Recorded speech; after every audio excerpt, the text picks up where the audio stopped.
Hi, my name is Keahi Palayo, and just before I go into what Think Analog is about, let me just tell you a little bit about me. I've been in business since 1983. I've had a successful career in another field, and I've been on a lifelong self-improvement journey.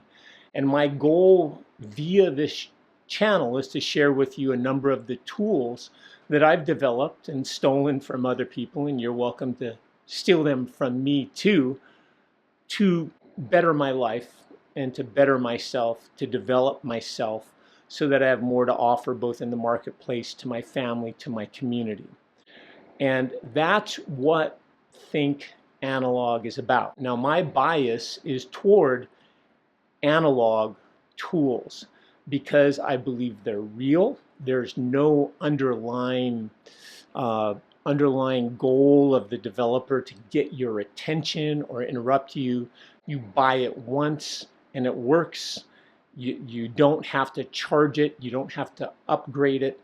It just works. And isn't it interesting that Steve Jobs used to say that it just works, but you still have to charge his stuff up and they become obsolete. So Think Analog is about looking at analog tools differently and figuring out how they apply to your life so that you can get more of what you want from life. So let's take a look at the challenges that I see with social media and a lot of the digital products that are available to you today. First of all, let's take a look at some of the problems that we know are created from the overuse of the internet and maybe let's call it unhealthy use of the internet. Let's take a look at these. They have found that there have been increases in delusional thinking, psychiatric disorders, brain fog, cognitive decline, shortened attention spans, increased loneliness, and inadequacy feelings. Wow, those are really positive, right? So tech literally hijacks your mind and diminishes your ability to work in the real world. It's rewiring you away from being a human being to be a product whose attention is sold to the highest bidder. Now, the average American spends 2.2 hours a day on social media. TikTok, Facebook, Instagram, Snapchat, you pick the flavor, all right? That's the average American. If you're in your 60s, it's less. If you're under 24, it's close to 3 hours a day, but let's just use the average American. That's 850 hours a year spent looking at our phone, swiping left, scrolling up, scrolling down. That works out to over 20 40-hour work weeks a year just looking at our computer screen. And I think, you don't have to be a rocket science. I don't think that's good for us. I think that you could ask the question, what would happen if I cut my usage in half and use those 10 work weeks to actually develop a business, to develop myself, to learn new things offline that I could apply in my daily life that might better me in my career, better me with my family, and make me a better friend or family member. We want to reclaim some of that time. I'm not saying you have to get it all off that time, but we want to reclaim some of that time so we start applying it to your life and in making you a better you. I'm sure you've heard this old saying, data is the new oil. Well, where does the data come from? It comes from you. It comes from your attention to these things, and they're collecting data on you so that they know what your likes, your dislikes are. They learn what your buttons are so they can create algorithms that will keep you stuck to this.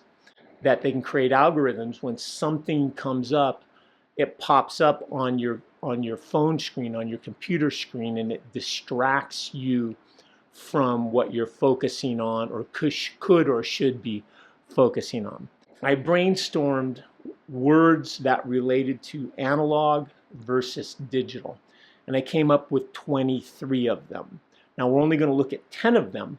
And if you want the whole list of 23 words, send me an email and I'll send it out to you. All right.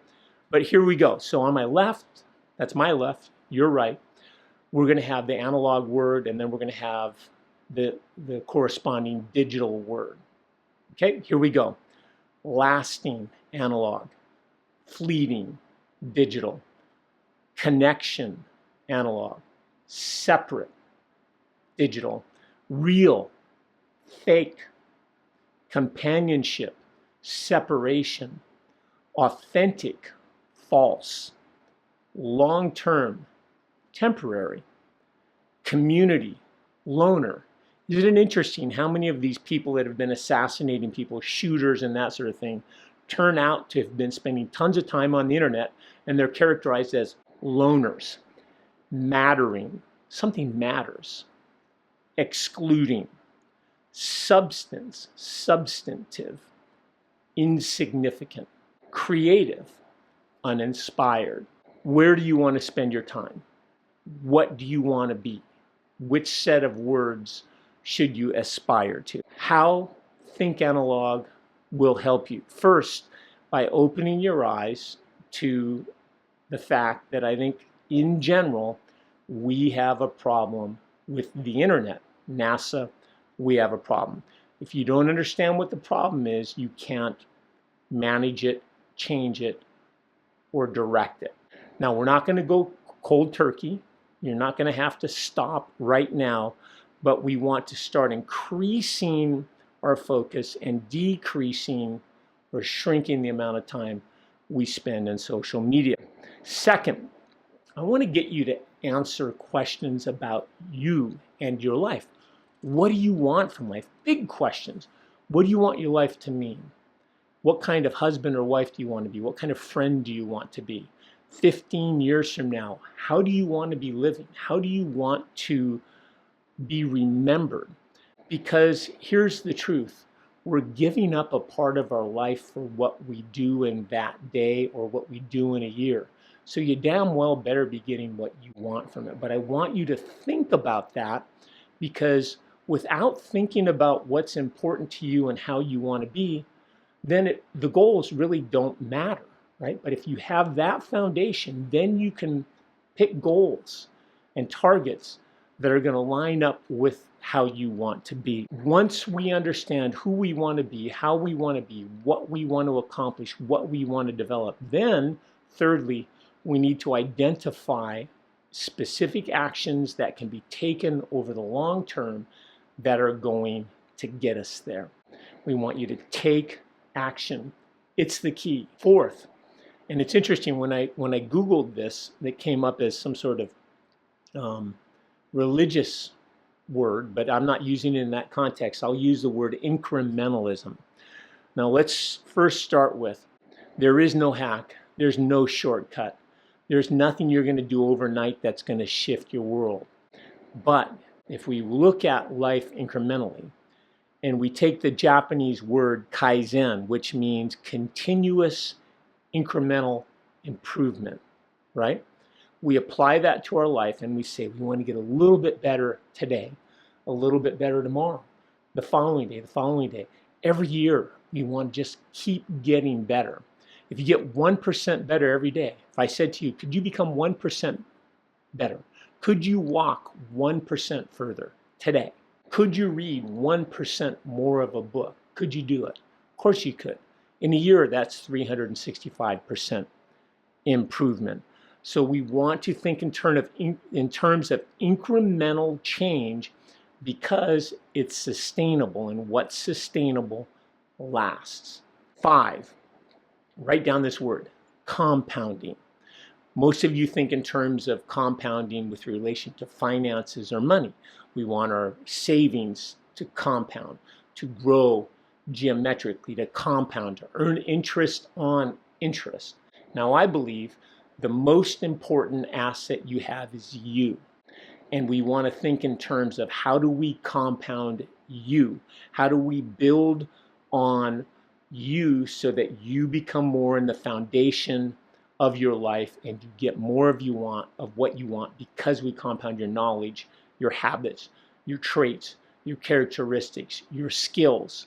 Let's compound. Let's take a look at the analog world and what it's created. Let's look over history, what things were created before computers.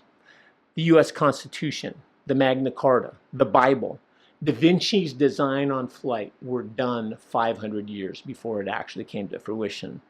The Declaration of Independence, the Rights of Man written by Thomas Paine, the Slavery Abolition Act, Emancipation Proclamation, the Communist Manifesto, though I don't like that one, but some people like it, The Art of War, written 2,500 years ago, Einstein's theory of relativity, Newton's theory of gravity, Darwin's theory of evolution, all done before a computer, right?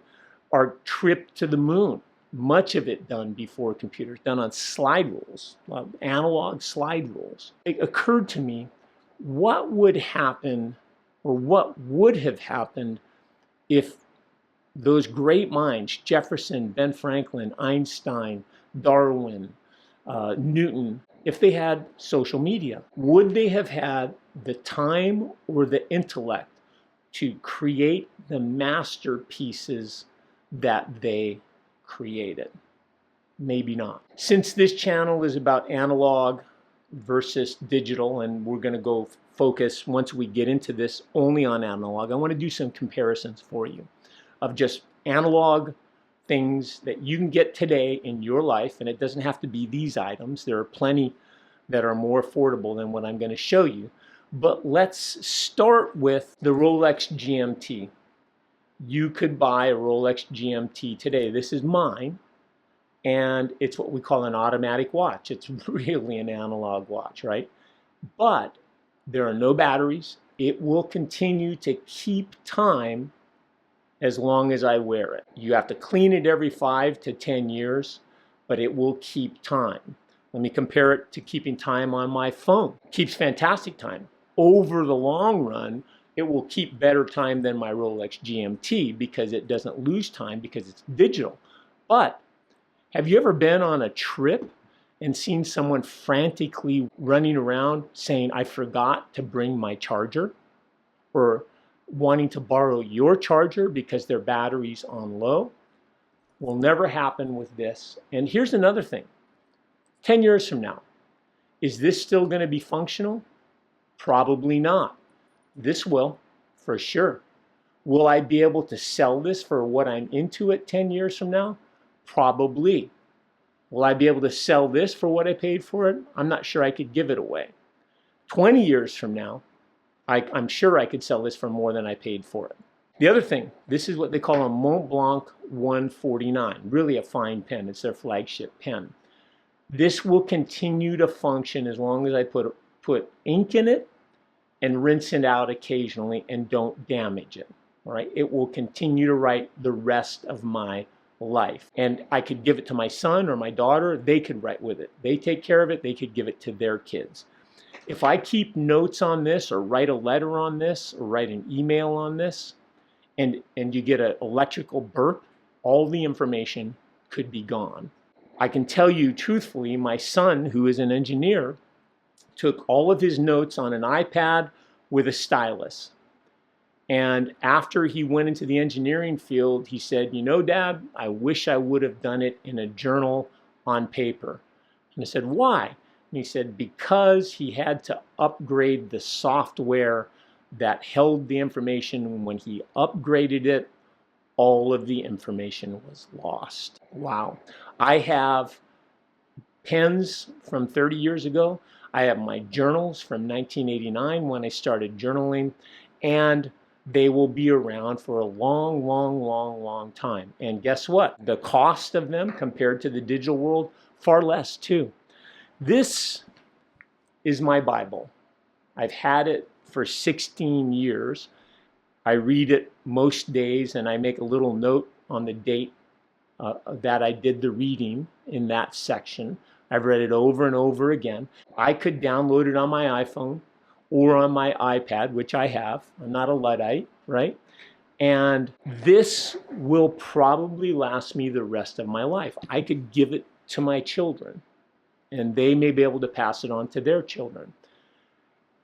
If I put it on my iPad, I guarantee you, if I live 30 more years, I'm probably going to need to buy at least 4 more iPads. And will it update to the next generation iPad? Maybe, maybe not. But the truth is I'm in this, I want to say it cost me $20. How much is an iPad? Think about that. Where I'm going with this is I want us to consider the idea that the analog world may allow us to have more stability, less frenetic lives, and allow us to get more of what we want because we're using our time to our advantage, not to the tech oligarchs' advantage. That's what Think Analog is going to be about. And it's going to be about a lot more. I encourage you to watch my videos as they come out. Take what works for you. Answer the questions I'm going to ask you to answer. And really think about your life and take control of your life. I want the digital stuff to become secondary or tertiary in your life so that we're primarily focusing on helping you become better through the writing and learning process. You're going to find that at the end of every video, I want to leave you with what I think is a meaningful quote. And today's quote is from Michelangelo. He said, "The greatest danger for most of us is not that our aim is too high and we miss it, but that it is too low and we reach it." Think about it.